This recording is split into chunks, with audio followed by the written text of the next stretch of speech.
It's my pleasure to introduce Joseph Stiglitz to you, who is giving the dinner speech at the end of our conference.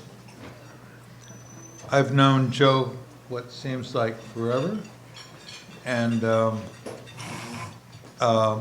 continue to be stunned by his the breadth of his work and the clarity and the acuity of his analyses. And it's not for nothing that he is probably the leading superstar in the economics profession. So, it's with great pleasure and not further ado that I give you Joe Stiglitz.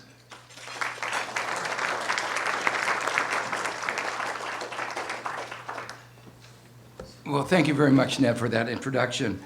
Ned asked me to reflect on the following question, whether in some respects Trump is simply one national figure in a global revolution in trade and finance. And I'm going to talk mostly about trade.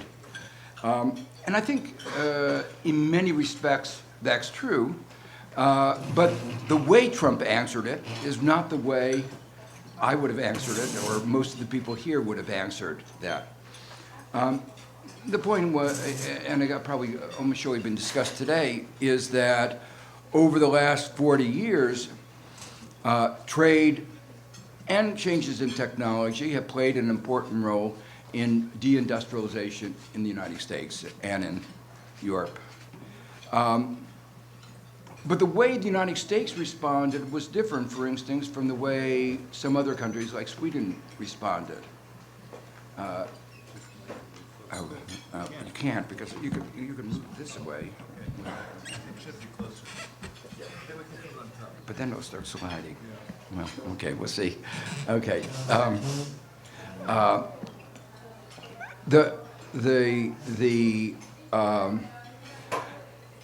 Basically, in spite of the fact that economic theory was very clear about the effects of globalization, not between two advanced countries like Europe and the United States, but the effect of globalization, of trade liberalization between the United States and a developing country like China, that the effect of the latter would result in lower real wages. Even if the prices of consumer goods fell, the real wages of unskilled workers would fall. And the intuition behind that was very simple. The precise theorem is the Samuelson-Stoper theorem, showing that in a very precise model, but the intuition that the demand for your unskilled labor is going to go down. If you believe in market economics, it was an inevitable consequence. And that's true whether you think that technology was going to be hurting unskilled laborers, replacing unskilled laborers. In some ways, the fact that technology was there of having this effect meant that globalization was adding insult to injury. People that otherwise would have already been worse off if we hadn't done something about it were made worse off by globalization. The problem was that we didn't respond with the right policies. Somehow there was a mystery about in some places that somehow trickle-down economics would work. I think from my own experience, the Democrats did say we ought to have trade adjustment assistance. But when the Republicans fought back against it, the Democrats somehow gave in and thought somehow, mystically, trickle-down economics would work, and the unskilled workers would be protected. Well, it didn't happen, and you all know the kind of statistics about the full-time income, the income of a full-time male worker today is lower, adjusted for inflation, and the full-time guys are the lucky ones, is at the same level that it was 42 years ago. That at the bottom, real wages are the same level that roughly they were 60 years ago. So we didn't respond as economic theory said we should have if we had any concern about inequality. I think one can make an argument that from the point of view, from some perspectives, if you were a corporation, a group of corporations wanting cheaper labor, high unemployment is a good thing. It weakens the bargaining power of workers. And so what to anybody with a social conscience was a terrible thing, for those who were interested in seeing shareholder value go up, this was a good thing.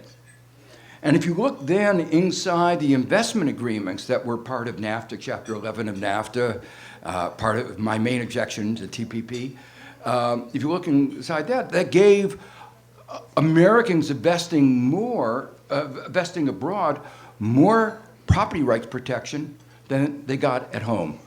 There's a provision effectively what's called a regulatory takings, that if a foreign country raised the regulations, say for climate change or in the case of cigarettes, trying to stop, that you had more protection than you did at home. So that too weakened workers' bargaining power.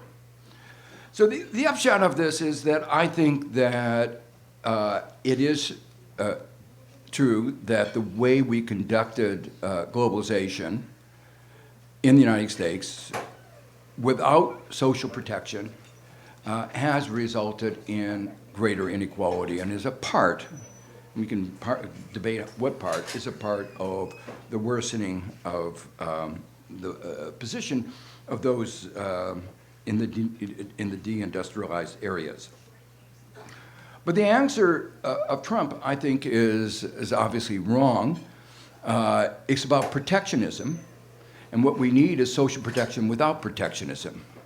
That was the title of a book that several people here participated in a conference that we had at Columbia almost a decade ago.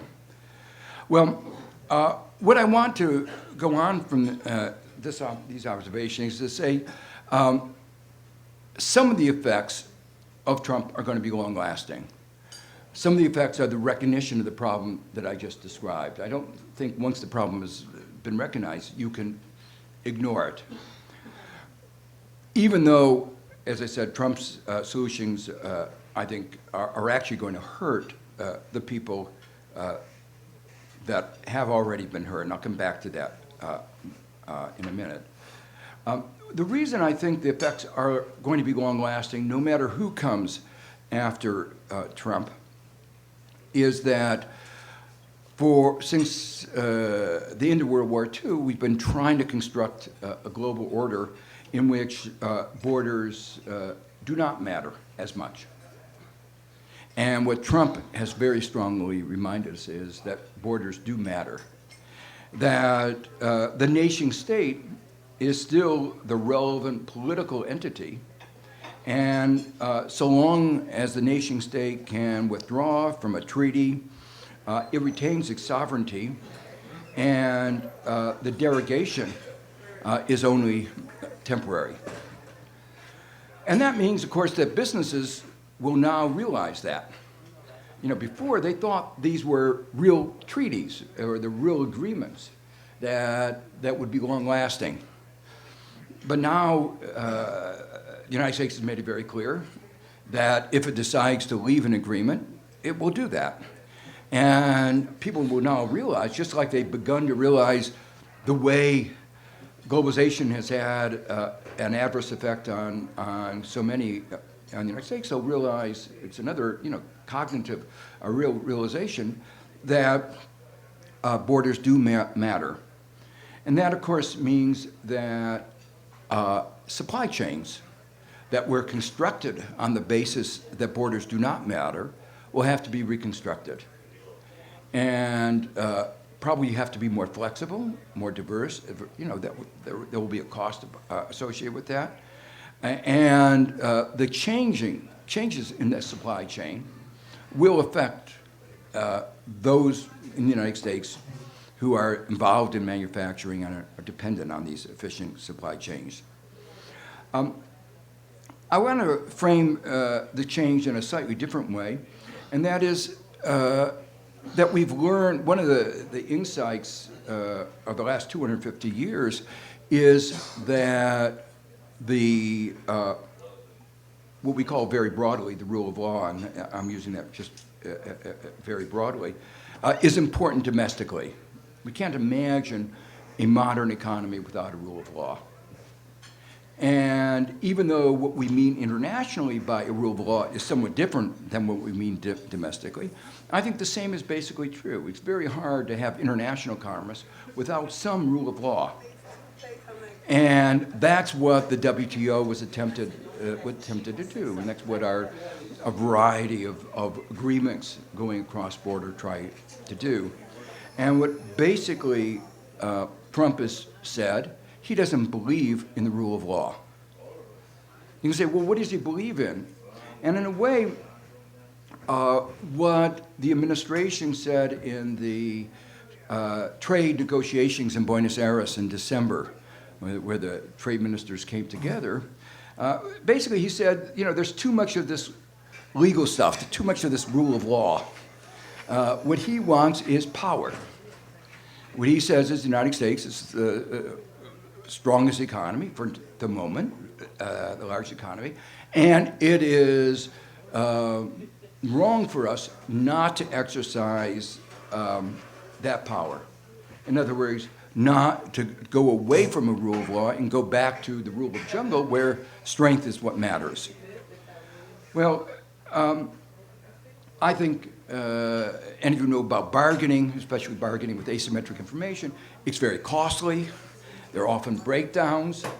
And one of the reasons for the advantages of the rule of law is you don't have to spend all this energy in constantly renegotiating. The price system, the price system has certain efficiencies, and markets have certain efficiencies. And trying to revert the world to a bargaining, I think is going obviously in the wrong direction. In many ways, I think he clearly misreads the rules. He said, for instance, that these trade agreements are unfair to the United States.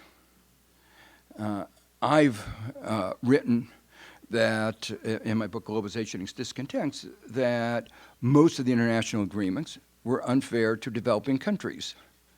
As I asked my students, who is right, Trump or me?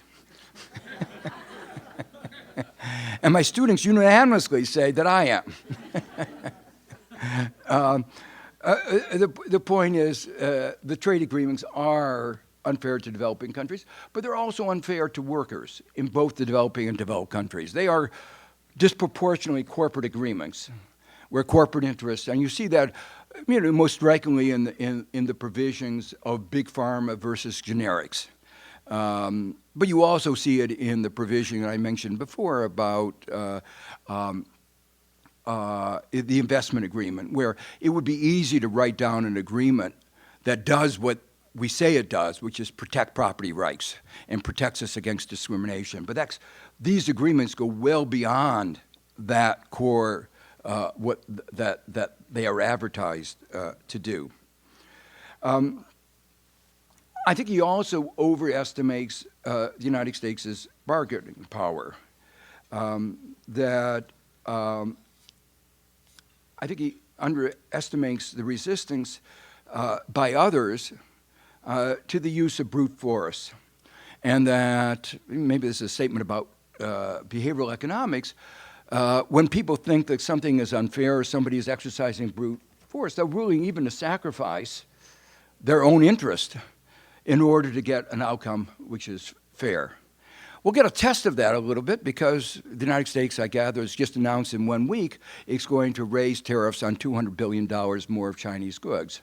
So they're obviously going to be analyzing strategic concerns, but there also will be a lot of discussion about their national sovereignty, the opium wars of the 19th century are still very vivid in their minds, and I would be surprised if they easily give in to this attempt to use brute force. There's another problem that I think ought to be recognized, is that once you have government bargaining, it starts bargaining for one group or another. It's one of my reasons that I've been objecting to some of these free trade agreements, which are not free trade agreements, they're really managed trade agreements. TPP was 6,000 pages long. You know, a free trade agreement would be 3 pages long. You know, I get rid of my tariffs, you get rid of yours, I get rid of my non-tariffs, you get rid of yours, and I get rid of my subsidies, you get rid of yours. A very short document. 6,000 pages, industry by industry, winners and losers across industry. So you have, in a way, in the area of trade, a managed economy. Unfortunately, it's a relative, you know, it's tilting the balance of power just a little bit, but in some cases it can be very important. And so we're seeing that, or we've been seeing that in the NAFTA negotiations. And you see that a little bit in, you know, one of the things that for most economists, Trump has said that Canada, the U.S. has a trade deficit with Canada. But the data says otherwise, that we have a surplus with Canada. Well, what's the problem? Well, he doesn't consider services as real goods. So we have a goods deficit, but a service surplus. Services are important things like education, what we do, finance, tourism, insurance, you know. And there's nothing wrong with services. In modern economy, 70% of the economy is services. Now, there are two hypotheses, and probably both are correct. Is Trump really that stupid that he doesn't understand that in a modern economy is not just making steel, it's all these services. And the steel is actually, there are more sports people in this professional sports than there are in all the extractive sectors put together, coal, all the extractive sectors put together. So, you know, why focus on coal? Why not have a sports policy? Well, so one argument is that he really is that stupid. And he doesn't understand that a modern economy is a service sector economy, 70% of more than 70% of the economy. The other one is that it's raw politics, and that he knows the service, the exporters of services are the East Coast and the West Coast. The exporters of the goods are his base in the Midwest and South. Now, when I've talked to the trade negotiators for the other side, their view is it's mostly the latter, that politics is seeped into the trade negotiations so deeply that it's not about getting, you know, an efficient trade deal, one that would be good for the United States. It's one that would be good for Trump's constituents. And they have taken that in mind as they've engaged in these negotiations as part of the reality, at least for the moment, until somebody else is in the White House. So just like Trump has divided the country in so many other ways with his misogyny, his racism, he's dividing the economy between the old economy and the new economy, between different regions of the country.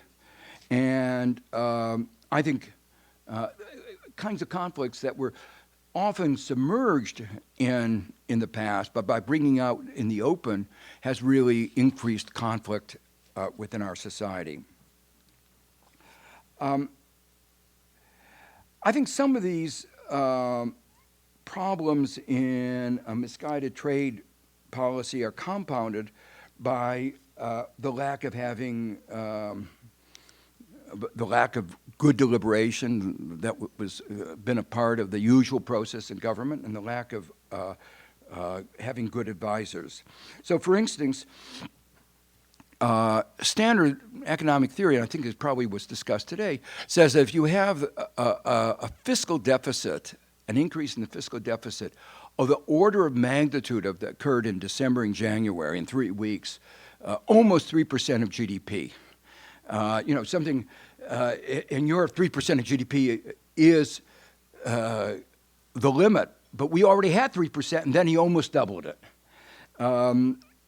That an increase of that deficit, trade deficit, is going to a fiscal deficit is going to be reflected in a substantial increase in the trade deficit. So all these trade negotiations will affect bilateral patterns of trade, but won't affect the overall trade deficit. So we may not import as much apparel from China, but we'll import it from Vietnam or Bangladesh or Sri Lanka. And do any of us really care? The price of clothing will go up because these will be higher cost suppliers. But in terms of American jobs, it's not going to make any difference. Little jobs may be resourced, but they will be because they'll be apparel made by robots in a different place from those who have lost their jobs in deindustrialization.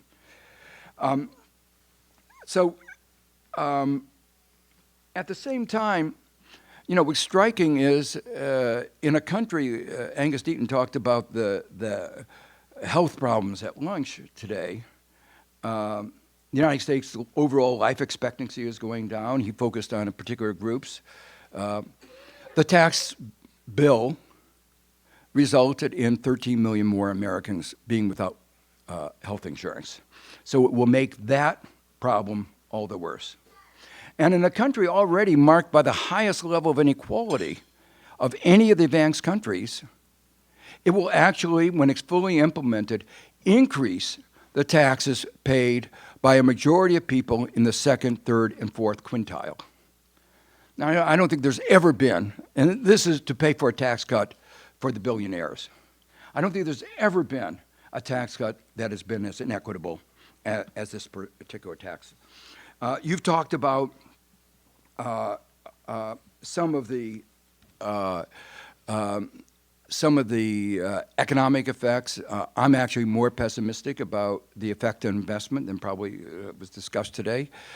Certainly, the reports coming in, for instance, in the Wall Street Journal today, about the repatriation of funds from abroad are a fraction of what President Trump said would be the case. Well,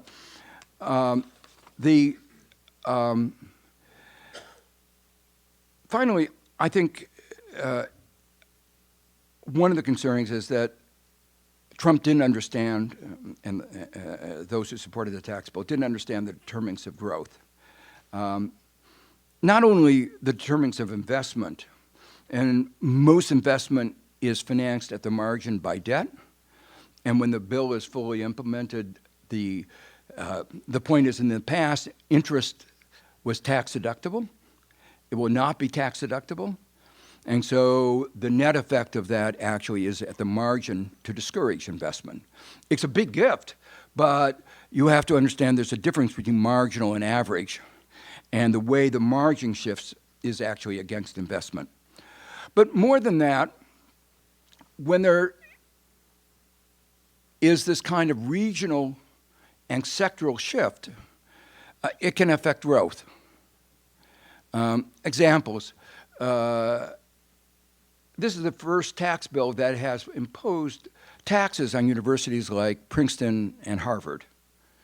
We want to support these institutions which are the basis of the basic research on which all innovation really depends. And yet, for the first time, we've imposed a tax on those institutions. There were many who wanted to go further. Unfortunately, they didn't, but that is bad enough. Symbolically, The removal of the tax deduction for income taxes in the states, the more progressive states, will discourage investment, both in education and infrastructure, again, hurting economic growth. And I've never known any economy that achieves success by real estate speculation, the sector that we are encouraging now. So if you look at how we, as I said, just like bargaining in trade affects the sectoral balance in ways that are very peculiar, our tax bill did too, in a much uglier way than has been the case in the past. And I think the effect of that will be to discourage long-term economic growth. I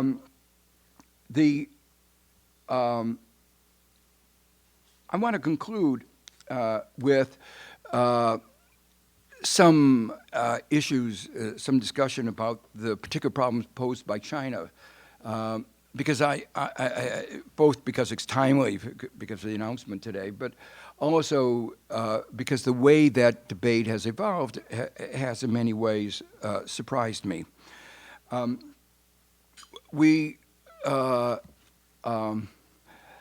The constituents that have traditionally been supportive of trade with China, particularly the corporate constituents, have been remarkably silent.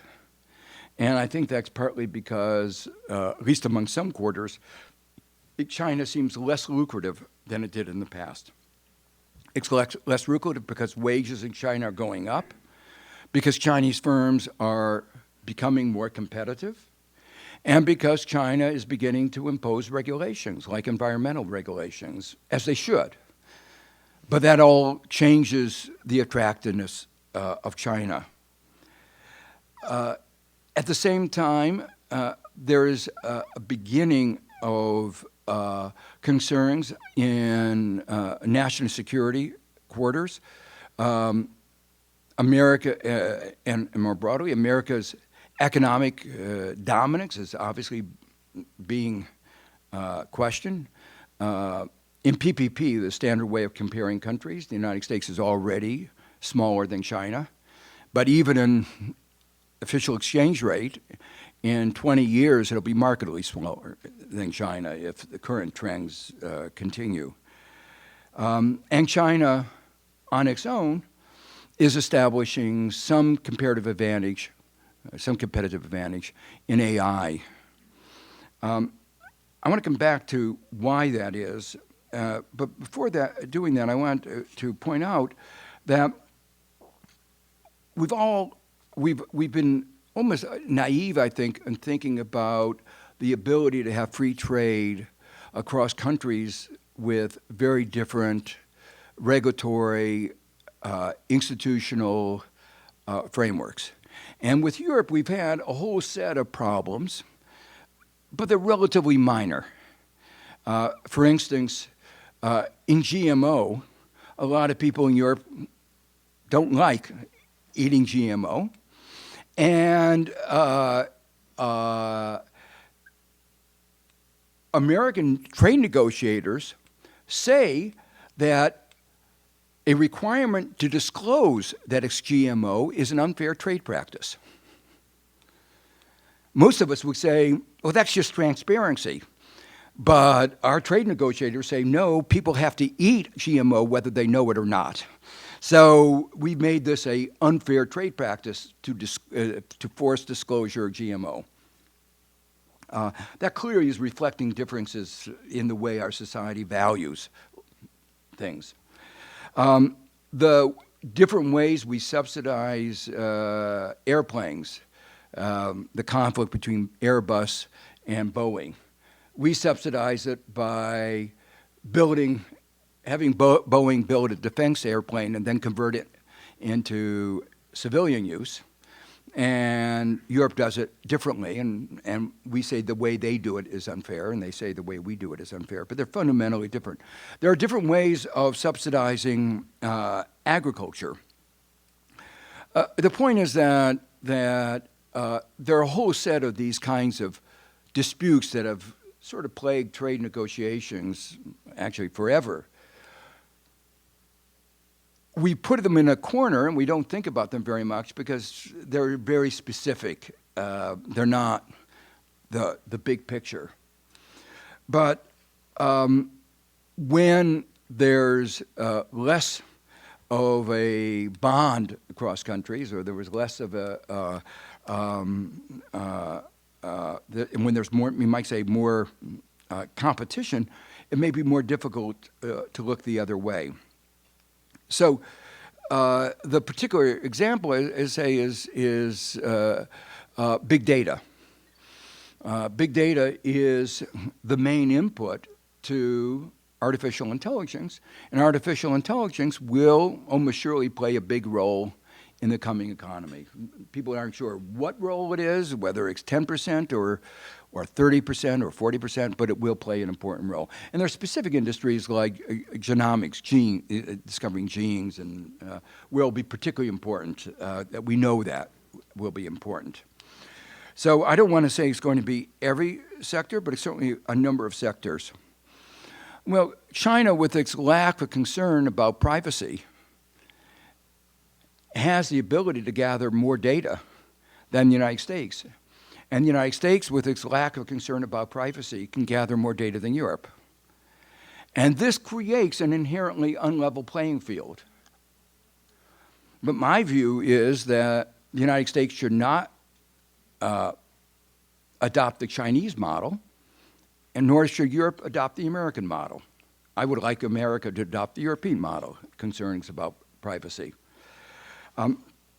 But the point is that the current conflict, trade conflict, will, I think, focus more attention on these kinds of inherent problems in trade relations that we have previously swept under the rug as being very particular. So finally, let me say, at the end of the Cold War, Fukuyama wrote a very influential book called The End of History. We are now at the end of history. That we know that his view that we would all converge to a happy life under a market economy with free trade and globalization has not worked out in the way, and democracy has not worked out anyway in the way that he envisioned. So I still think that the rule of law, basic set of principles, can be derived not only domestically, but for guiding international commerce. But it will have to be more of a basic minimal set of rules. In other words, for instance, recognizing that in IPR, US IPR regime should not dominate the whole world, that countries should have scope for choosing their intellectual property regime. So what we recognize that idea implicitly in our fiscal federalism, where each of the states has a large scope for regulation. In Europe, the principle of subsidiarity recognizes the role of the nation state within the EU for making a lot of regulations. And that the debate is about how much regulation and what kinds of norms and standards need to be done at the international level, and what scope there can be for different rules under a competitive environment. Thank you. Okay, to do a couple of questions? Sure. Okay. We have a few minutes in which to have a few questions. Who would like to ask the first question? Nobody would like to ask. Okay, yes.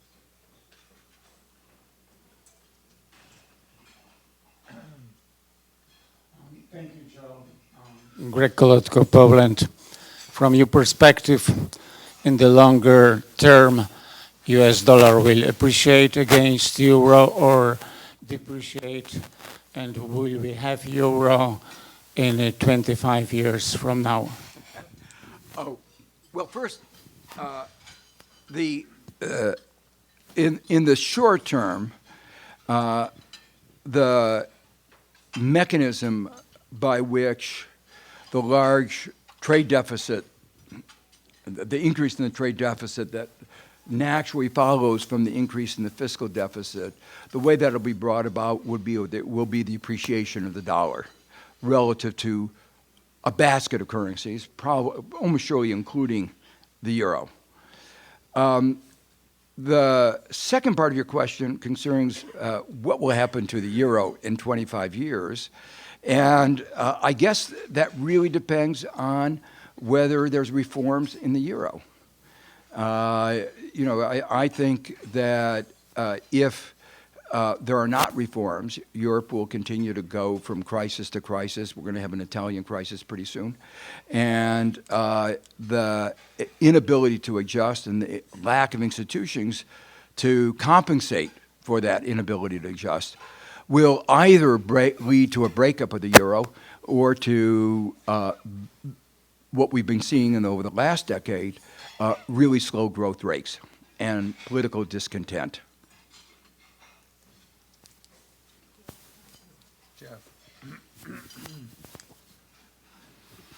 Hey, Joe. Thanks for the very interesting comments. I was particularly sort of struck by your comment about the difficulty in organizing trade agreements between countries with radically different domestic institutions, because it's a point I thought about myself, and your example of IPRs is obviously a great one, but the same thing is true of environmental regulations, and you're mentioning GMOs as a step in that direction. I mean, are there any examples at all that you can think of where that type of thing has been done successfully?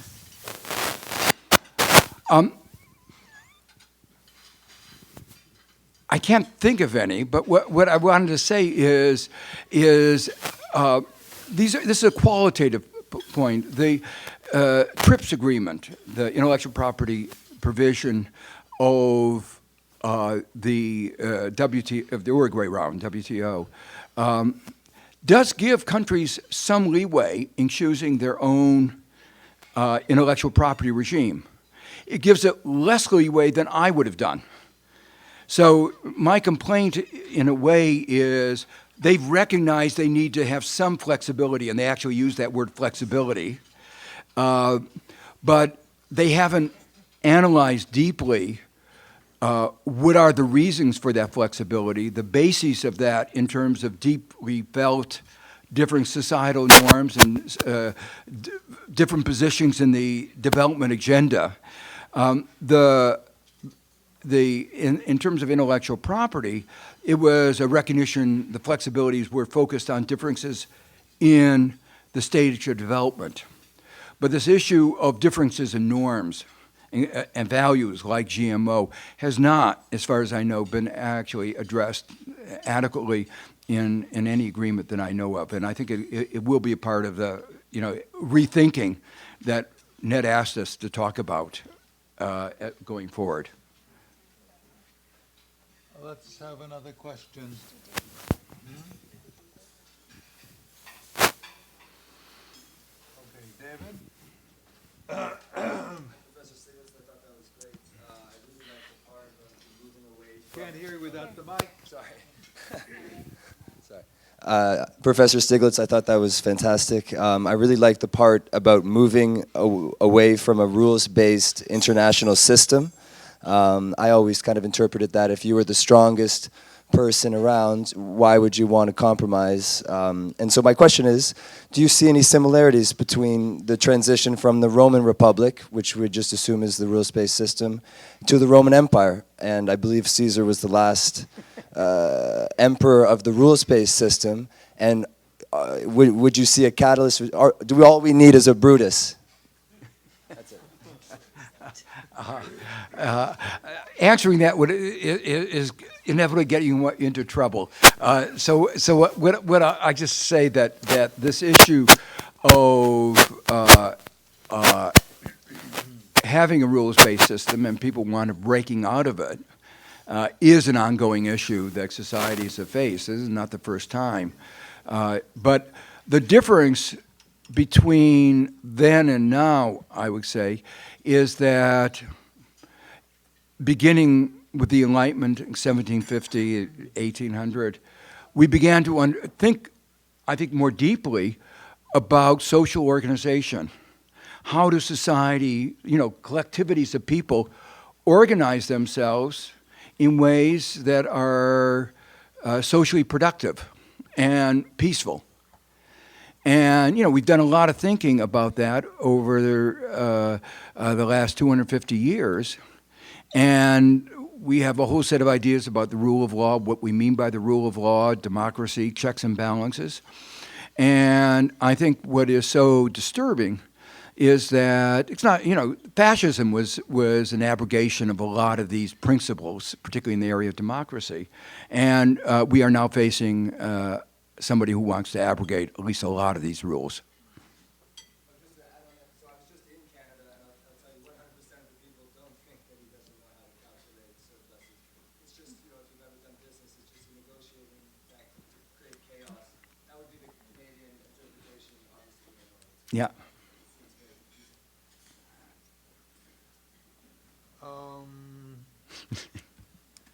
Any new faces? Okay, in the back. The same people tend to ask all the questions. Oh, okay. You know that better than I do. Thank you for most illuminating overview. I was slightly surprised that the topic of intellectual property only reared its head in the last closing moments of your remarks, because it strikes me that that's at the core of the dispute between the United States and China in trade at the moment. I wonder if you might shed some light on that subject, on the complaints American high-tech firms have about Chinese practices in this regard and how the administration's attempting to address them in these negotiations. Yeah. So I think from what I've gathered, most people think in the area where China is at the forefront, AI, there is no theft of intellectual property. They are right at the forefront, and they're interacting with Silicon Valley. There are researchers, basic researchers. So I think this core area, there's no issue. Ironically, in some of the areas where many other areas, intellectual property, we think of the intellectual property being important, but the patents have expired. The ideas are really in the public domain. The core of the dispute, as China articulates it, is the following: that China, when it opened itself up for foreign corporations in the 1990s, made the rules of the game very, very clear. It was only going to accept foreign corporations coming in with joint ventures.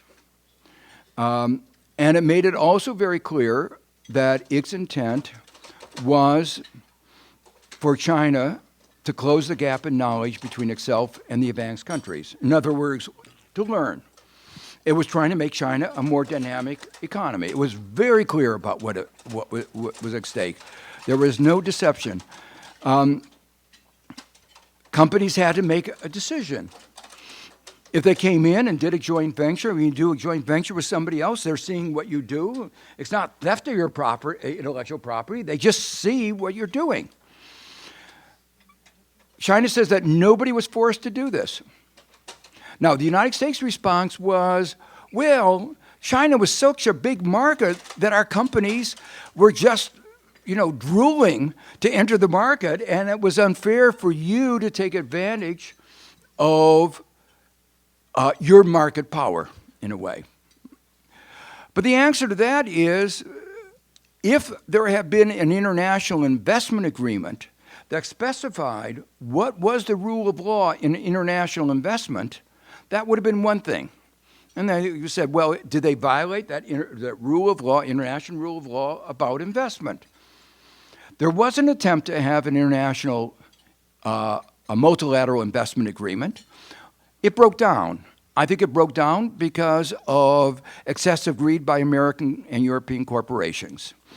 They could have had a narrow agreement about discrimination, about expropriation, about these issues of intellectual property. They could have done that, but they wanted an agreement like the ISDS provisions that are embedded in Chapter 11 in NAFTA. They wanted a regulatory taking provision, and they couldn't get that through the developing countries. And so we didn't get a multilateral investment agreement. So my view is that totally understandable for a developing country wanting to close the gap between themselves and to try to absorb what knowledge they can. That's not the same as stealing intellectual property. Joe, thank you very much for a heroic performance. Okay. And thank you very much. Okay.